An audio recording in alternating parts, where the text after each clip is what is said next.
میکنه. هستیم اکا؟ هستیم. خب شما ویدیو را دیدین؟ همروی فرهاد جان. بله. تقریبا آماده ایم که میگونه یک صحبت داشته باشیم به مونتاژ به قیچی. باشه. فقط بخشش که اگر 10 minut پس این دستگاه نواربرداری ما خودش اتوماتیک قطع میشه، من رفته دوباره روشن میکنم. معذرت. درود برای همه بچه‌ای که این ویدیو را بعداً در صفحه یوتیوبی و فیسبوکی تئاتر کنی بادام ببینن و همزمان صفحه دلیر مومالی. خورشید مصطفی‌ف سرکارگردان تئاتر روسی درامایی به نام ولادیمیر مایاکوفسکی سالهای 90 دقیقش کدام سال ختم کرده دانشگاه داره؟ 99 ختم کردن. اول تئاتر اهورون و بعداً تئاتر مایاکوفسکی. هنرمند و اکنون کارگردان. دلیر مومالی 2012 اکتور تئاتر کینو ختم کردم. گروه تئاتر نگاه نو کار میکنم. خب شروع میکنیم. چی پرسیدنی تو از ما؟ حدود 10-12 سوال دارم و 12 ماکسیموم ما 30 دقیقه زیاد صحبت نمیکنیم. به دیپلم چقدر سرکارگردان تئاتر مایاکوفسکی شدیم؟ ما باور میکنیم من وقتی که خبر کردن یعنی گپ بود که شاید سرکارگردان مونن، من فکر کردم که یعنی من دیپلم ندارم، دیپلم کارگردانی ندارم و من خودم کارگردانم یعنی حس نمیکنم و نمیتونم بگم که من کارگردان هستم. هر چیزی که من روی صحنه مثل کارگردان یعنی آوردم یعنی تنها برای یعنی از کنجکاوی خودی من بود، کنجکاوی خودی خورشید مصطفی بود که بسنجم یعنی بفهمم که ما از عهدهش میبرم یا به طوری که یعنی خورشید مصطفی میخواد یعنی مانده باشه کدام یک اثر، یعنی تنها به خاطر کنجکاوی خودم بود. ولی به دیپلم شما چه سرکارگردان تعیین شدید؟ تعیین کردن یعنی چه من تعیین کردن دیگه گفتم خب باشه اگر که باوری کرده باشین باوری، اگر من باوری شما را ارزنده باشم. ولی این طلبات‌های پس نبود است تو این وقتی حتما تو باید رشته کارگردانی ختم کرده باشی که بعد سرکارگردان. این طلبات نبود است پس؟ وقتی من پرسان شدم گفتن چی میگم یعنی کافی است که یعنی از دستت همین هنر میآید و دیپلم لازم باشد.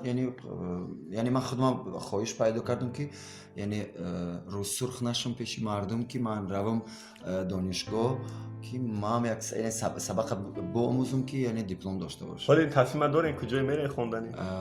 البته یعنی تنها همچون کارگردان در لابراتوری های کارگردان های جوان 3 سال پای هم 4 سال پای هم در فستیوال چیخ فیشر مسکو اشتراک کرده بودم در الهام. بله یعنی سرتیفیکات های همچون کارگردان من که داشتم از پشتی همون سرتیفیکات ها یعنی باوری کردن سپاریدن. ولی نگفتید که رفتنیت خوندنی یا نه بعد؟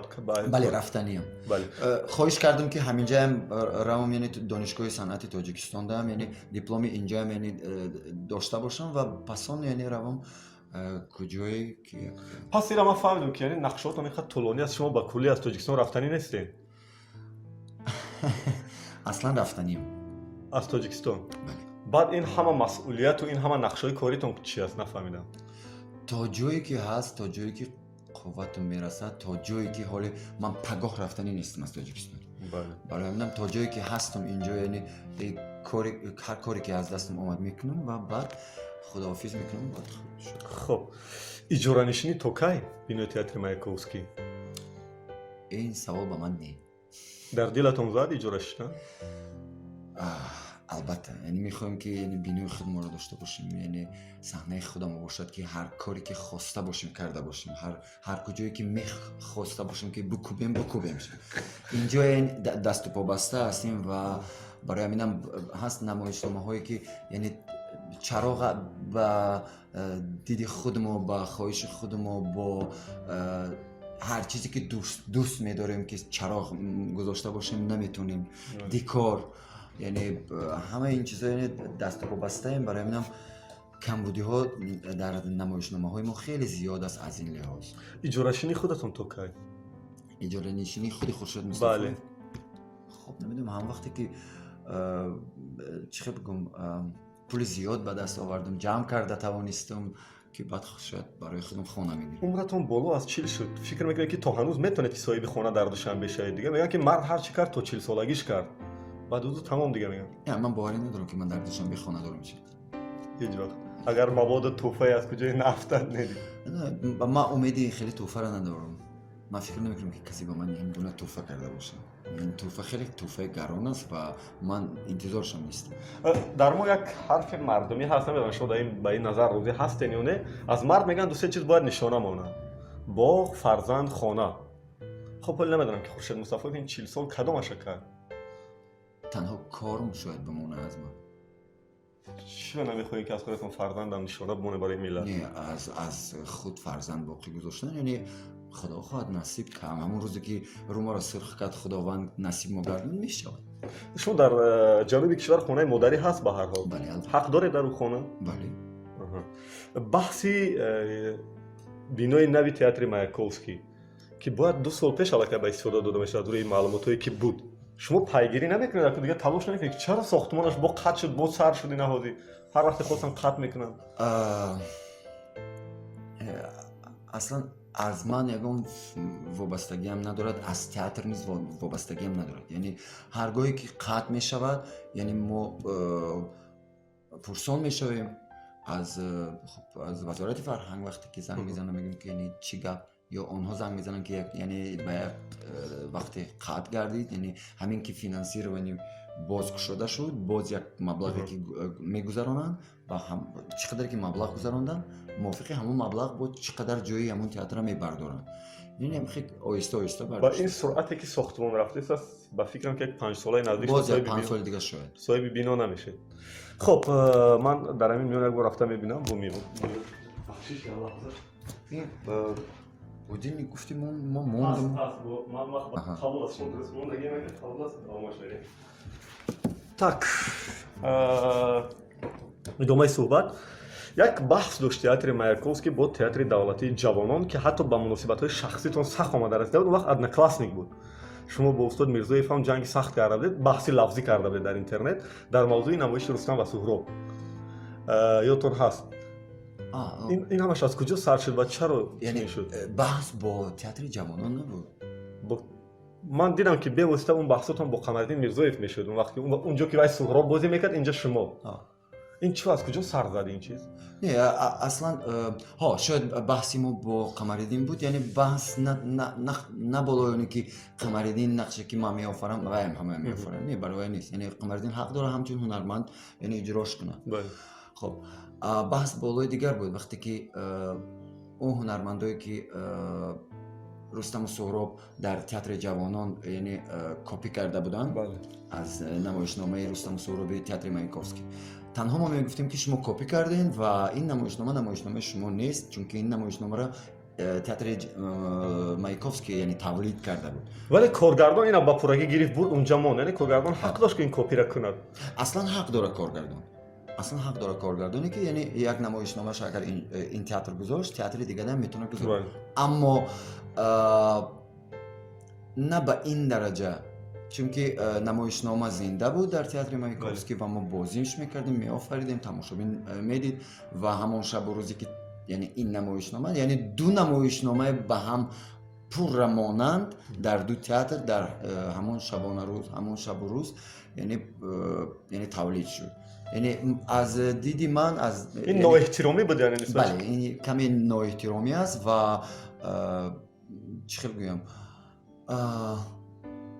و کارگردان میدونی من میخوام یک چیز گفته باشم، همون کارگردانی برجسته است که وقتی که یک نمایشنامه میگذاره وقتی که همون نمایشنامه در تئاتر دیگر میخواد گذاره کمی به دیگه دید و اون کارگردان برجسته است. وقتی که گفتاتون نسبت استاد سلطان عثمانوف، بله وقتی که نمایشنامه در اینجا چگونه ای که در تئاتر ما بود همون گونه وقتی که تو چلیک زنیوی مولانا نجم الدین و وقتی که ماپایکر تکرار میکرد یعنی تکرار میکرد مرا ماپایکر باید ببخشه، یعنی اصلا نباید خفه شه ماپایکر، چون که یعنی ماپایکر تکرار کرد کاری که مولانا نجم الدین رو میکرد، یعنی کاری که مولانا نجم الدین رو میکرد، یعنی ماپایکر تولد نکرد این کارایی که مولانا میکرد. بعد دیگر شما بحثاتون رو با کارگردان نکردید، با سلطان عثمانوف دیگه هر روز میبینه میدیده در وقتم چرا صحبت روبرو نکردید که چرا این کارو کردین، چرا تو این حد حق دادید که حتی انگشت‌زنی‌ها رو اونجا تکرار کنید. چرا چی لازم است؟ نه؟ من لازم ندونستم. یعنی همگی برای چی با قمرالدین صحبت ما را وقتی که یادم هست اگر خطا نکنم یعنی خیلی سال زیاد گذشته است وقتی قمرالدین گفت که ما هم رستم و سهراب داریم من گفتم نه شما رستم و سهراب نداریم این رستم و سهراب ما است که شما تکرارش کردین کپیش کردین تماما یعنی تا جایی که ما خبر داریم حتی نمایشنامه ما اکراندن نگاه کردند و هنرمندا که ما چیکار میکنیم در صحنه و همون کارا تکرار چی ضرورت شد این کارا بچهای تئاتر جوانان کنن؟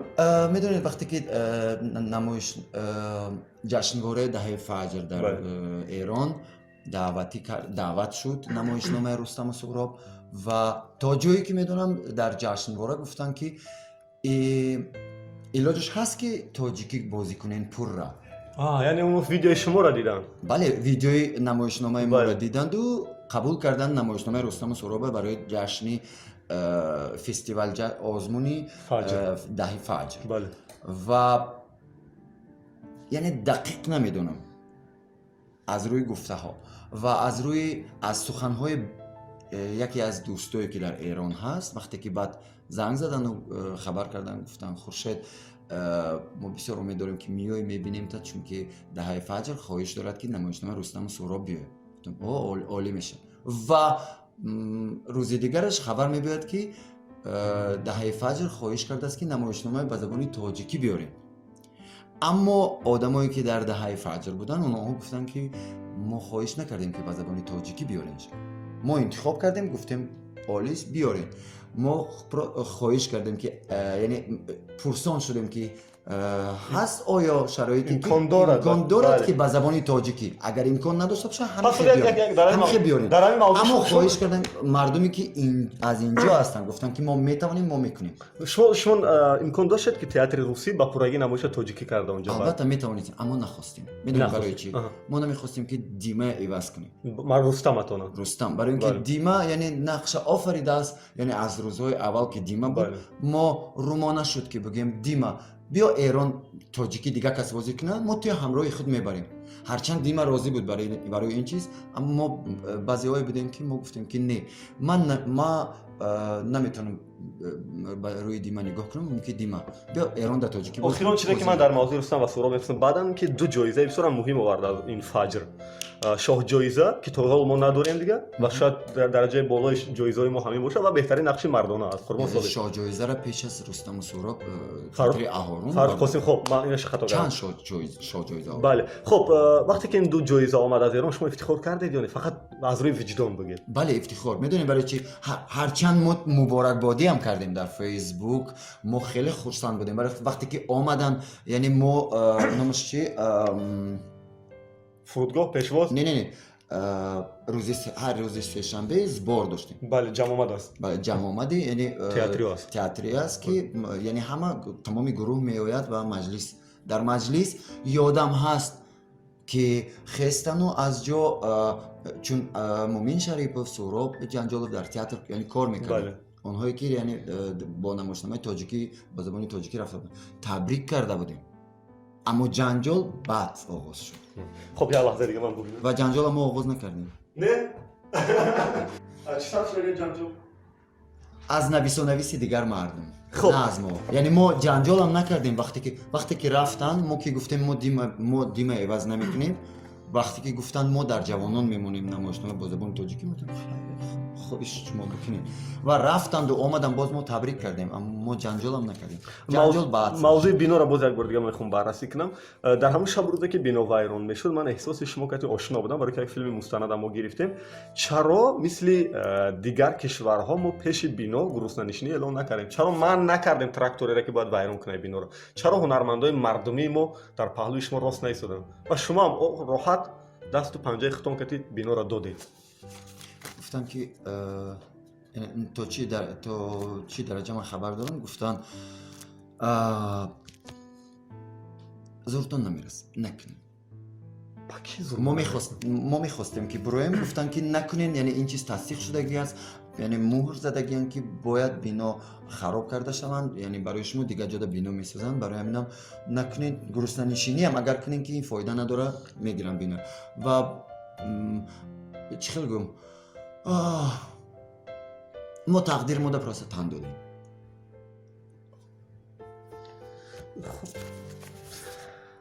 ببینید مثلا همین واقعه یک سال پیش با الهام رخ داد در تاشکند. هرچند تئاتر مستقل است و تئاتر دولتی نیست و عیناً مثل بینای شما در مرکز شهر است اونا.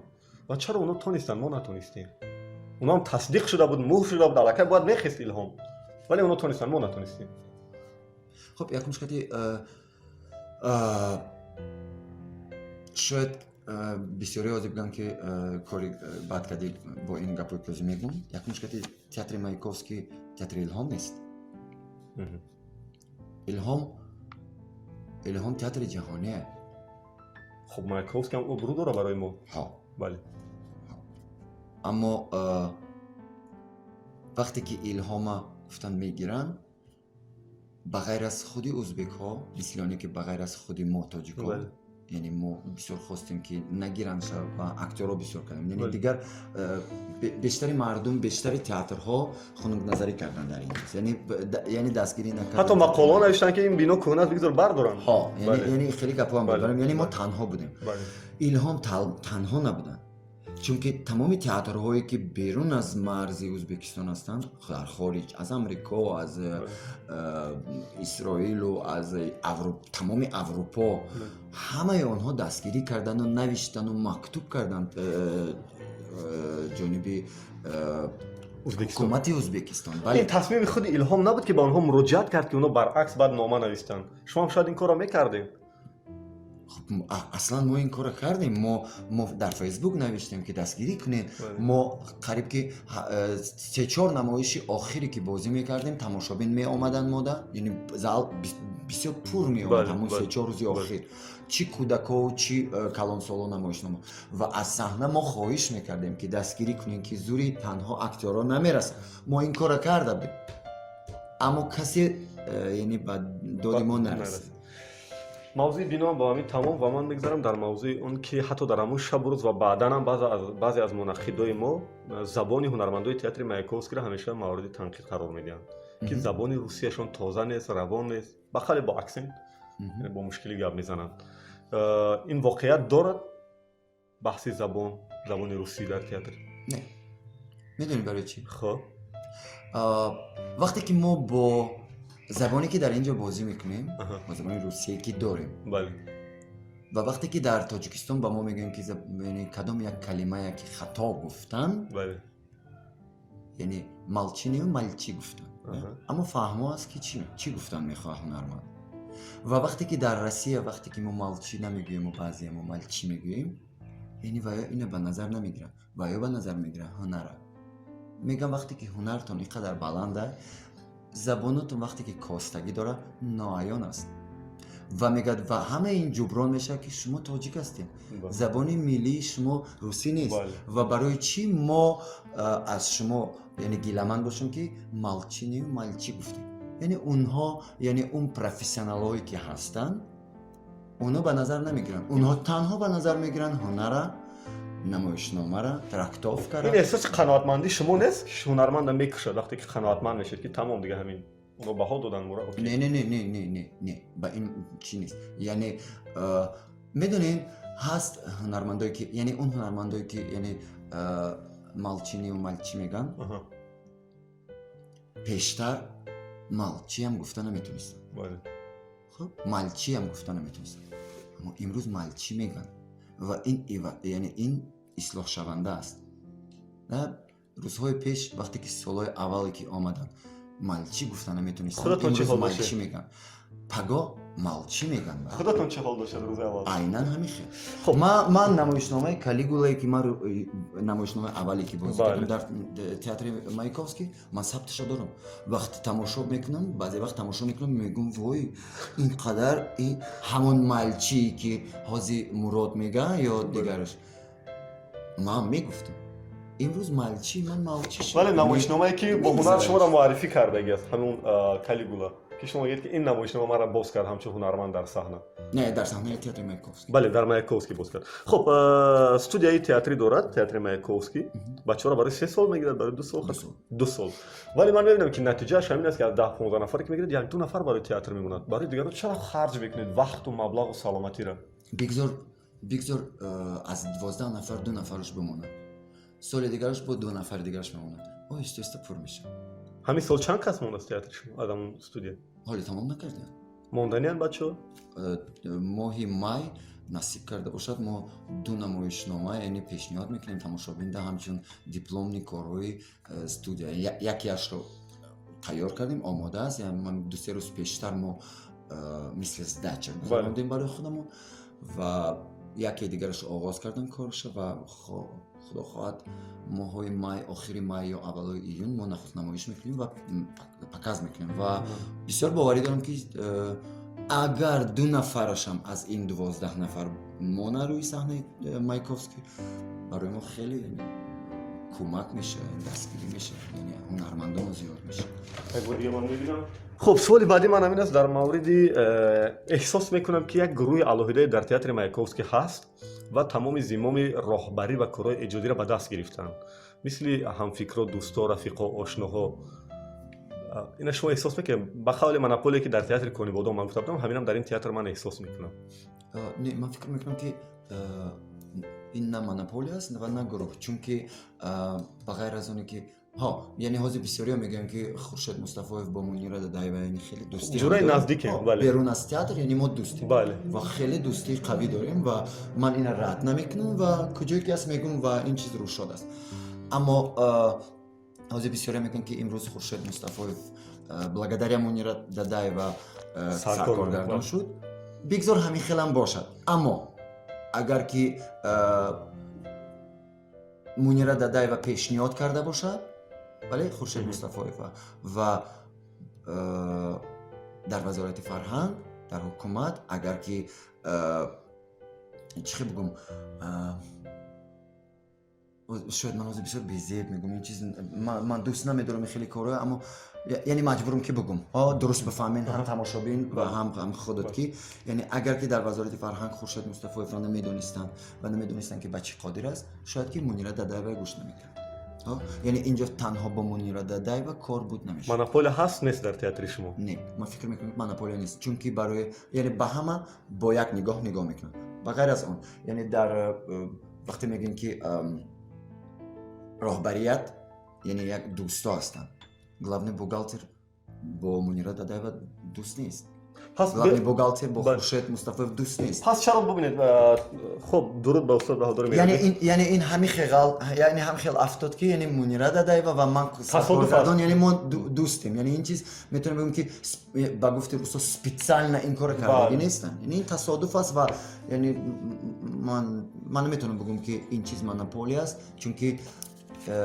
چی خیلی بگم در صحنه در تئاتر یعنی با همه یک خیلی نگاه کرده میشه یعنی چی در نمایشنامه با همه یک خیلی نگاه کردم من درود میگم به استاد بهادر میرالی بیکوف که کارهای ماندگار برای این تئاتر کردن ولی چرا فقط در این تئاتر بهادر میرالی بیکوف و خورشید مصطفایف نمایش میدن به حیث کارگردان؟ نه تنها ما یعنی ریما اولانова میگذارد کارهای ماندگاره که کارهای برای تماشابین زیاد دعوت میشد خلاصا نمایش‌های خوب و ارزنده فقط 2 نفر من میبینم ریما اینا همه کارهای کودکانه میمونن من میدونم اما یعنی چند بار گفتگیم که یعنی بهادرم بسیار وقت میگفت که ریما کودکانه هم گرفتی یگان چیزی کلانسال چرا دیگه کارگردان امکان نمیتید جرأت نمیگیره خودی هنرمندای تئاتر نه از بیرون دیگه کارگردانا امکان نمیتید که بیان در تئاتر نمایش مونده روان چی ما امکان نداریم کدامشون آمدن که ما گفتیم نه یعنی شما آماده اید که دلخواه کارگردان اینجا بیاد پیشنهاد کند قبول کنید میمونه البته یعنی چرا نه وقتی که خودشون نمیبینن و من یادم هست که بعضی‌ها میگن که خب تئاتر مایکوفسکی نرویم من میشه برای که اونجا بهادر داره اونجا خورشید داره خودشون سپرایت میگن ما اونجا رویم ما نمیمونن وقتی میگن برای چی وقتی که خواهش داری بیو مرحمت یعنی این چیز پرابلم نیست خودی نقدم شاهنظرف در نهارون کار میکرد کارگردانی میکرد و همون سالی که در تئاتر مایکوفسکی هست یعنی دروغ گفتن نمیونه خودی قدم شو نظرف که هر دفعه میگم که ای بچه برای چی یاد نمایشنامه نمیمونه؟ بله. برای چی؟ ها میگم آماده میشم میگم من فلان چیزا میخوام بمونم و نمیمونه میره. میگم چوبا نمیمونی بیا بمون. مونیرا چند بار گفت. مونیرا تاکیدش کرد گفت که بیا همون نمایشنامه کدومی که میخوای بیاد بمون. اما نمیمونه. وقت ندارم میگه خیلی میکنه. یعنی برای من نمیخوام بگم که مونوپولیا نیست. اگر مونوپولیا میشد بهادر میرالیبیکوف خورشید مصطفی و کارگردان نمیکرد. بهادر میرالیبیکوف نمیموند که ریما اولانова و مارینا یرمولیک نمایش مونه. از طرف گروه دوستای شما مونوپولیا نیست اینا فهمیدم. بهادر میرالیبیکوف اینجا بیگانه. خب چرا بهادر میرالیبیکوف دوستی ما است؟ نه همچون پدری ما است که اگر خیلی بگیم در تئاتر. خب به هر حال نسبت به سین و سال نسبت به هم نشست ها من میبینم که اون الهیده است. خب سال بعدی من همین است در مورد فستیوال هایی که 5 سال اخیر تئاتر مایاکوفسکی میرد و همیشه من میبینم که یک سفری پیشکی معین شده از طرف حکومت روسیه جانبداری میشه دستگیری میشه فقط اینجا میره. چرا فستیوال های دیگری که مثلا مثل هم چخوفی که میرفته و ده ها فستیوال دیگر چرا دیگه خیلی فستیوال ها نیست؟ فقط شما یک سال در روسیه میرید میاد دیگه راضی حقیقتی. ببینید فستیوالی که در شهر برست میگذشت آخرین بار وقتی که ما اتکاز دادیم گفتیم نه ما نمیریم چون که ما پول نداشتیم. بعد فستیوالی لووف اوکراین اونجا هم همیشه پول نداشت. هر فستیوال‌های آخری که ما میرویم یعنی خود حکومت روسیه یعنی با کلام میگیره هم رفت و آمد و هم جای خواب و هم خوراک. یعنی تنها به همون فستیوالی که یعنی میتوانیم رفته همونجا رفته ایستادیم. دیگر فستیوالایی که ما باید پول داشته باشیم که راه کیرم و اقلا خودمون یعنی داشته باشیم نداریم برای هم نمیتوانیم رفته. قزاقستان دعوت شدیم در جشنواره اما ما نداشتیم پولی که رویم. برست هم گفتن که بیاین نداشتیم رفته نتوانستیم. برای همینم اون فستیوالی که یعنی 2 سال پای هم در مسکو میشود گذشته ایستاده است یعنی پارسال با ترسوف امسال با گاملت یعنی برابر گاسترول یعنی همون روزها میافته و بسیار удобная به گفته روسا و ما در همون فستیوال ها اشتراک کردیم. خود در این منیجری خطا نیست که برای تئاتر مبلغ گفته نمیتونه در این خیلی سفرها بسیار تشکیلات‌های هست که سفرهای نمایش‌ها را جانب دستگیری میکنن مبلغ گذاری میکنن شرکت‌های وطنی هم خارجی مراجعت کردیم یعنی کمک نکردن گفتن نداریم. بعد این همین سالی که گذشت وقتی کووید خب ولی سال پیشترش هم 4 سال پیشترش هم در نظر دارم. شما از مدیریت و راهبریت معلم عزیز منیرا دادایeva که من بسیار دوستشون می‌دارم همچون هنرپیشه در صحنه راضیه یا نه؟ بله یعنی برای چی راضی نباشیم؟ یعنی چقدر که میتونه یعنی کرده است یعنی از سر زیاد خواهشم کرده نمیشه. بعد خودش خیلی که میگه که ما دیرکتور نیستم ما فستیوالش اکتریسه مثل اینکه ما میگم من رژیسور نیستم ما اکتریسم چقدر که ما همچون اکتوری که کارگردانی میکنیم ما همین قدره. این یک مسئولیت از دوش سبک کردن از خود سفید کنی است اینکه من نه خود سفید کنی نیست نه خود سفید کنی نیست. وقتی که من نمایشنامه میمونم و وقتی که میمونم و میبینن و میگن که اسپکتاکل خورشید ماندگی یعنی ما به همه طلباتایی که همچون کارگردان باید جواب داده باشم من جواب میدم. میگم یعنی من حق ندارم وقتی که نمایشنامه برآمد که بگم که خیلی این نمایشنامه من رژیسور نه من اکتور موندگیم نه خیلی نمیگم.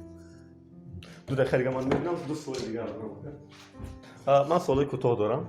3 هنرمندی که هنرمندای تئاتر تاجیک که شما میپسندید. 3 هنرمند تاجیک. بله تئاتر نه تنها از مایکوفسکی. فرق نداره. 3 هنرمند کمه. 3 تا میخوام. خیلی هنرمندای خوب زیاد داره. 3 تا میخوام. خب نمیشم از همه اون بسیاریا یعنی جدا کنم. مرد یا زن؟ فرق نداره. فقط زنده باشن حالی در صحنه کار و فعالیت دارن. Akay Salbek. Nazriyev. خیلی دوستشون دارم. لاهوتی.